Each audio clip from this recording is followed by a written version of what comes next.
ጀግና ማለት ክላሽ አንግቦ መሄድ አይደለም። ጀግና ማለት የአንድን አሮጊት ቤት የሚሰራ ማለት ነው። ክላሽ ማንገብ የሚያስፈልግባቸው ቦታዎች፣ ሁኔታዎች፣ ሙያዎች ይኖራሉ።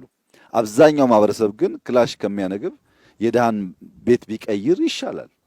እና ጀግንነታችን ሀገር በማልማት ሀገር በመቀየር ህዝብ በመቀየር ብናደርገው እኛ ለማኞች ልንሆን አይገባም። እንደዚህ ያለ ለም የሚያምር ሀገር ያለን ሰዎች ሆነን ለማኝ መሆናችን ያሳዝነኛል።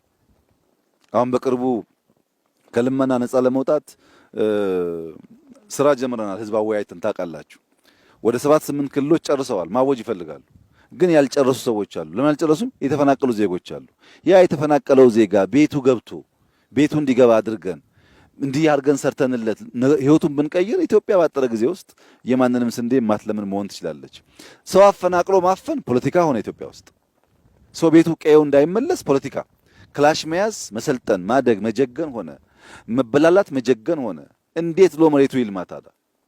እና ከዚህ ወጥተን በሀገር ደረጃ የሚጨበጥ ለውጥ ብናመጣ ቢያንስ ልጆቻችን ከስደት፣ ከችግር፣ ከእርዛት፣ ከጦርነት ተላቀው በሰላም ደስተኛ ህይወት እንዲኖሩ ስለሚያደርጋቸው ለማህበረሰባችን ቁም ነገር ሰርተን የሚጨበጥ የሚታይ ነገር ጥል ለማለፍ የሚያግዝ ስለሆነ እንረባረብ፣ እንስራ ነው።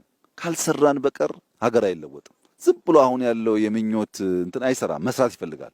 አንደኛ ማመን ይፈልጋል። እችላለሁ ብሎ ማመን ይፈልጋል። እበለጽጋለሁ ብሎ ማመን ይፈልጋል። ማመን ብቻውን ግን በቂ አይደለም። መስራት ይፈልጋል። ያኔ ፈጣሪም ያግዛል፣ ሰውም ያግዛል።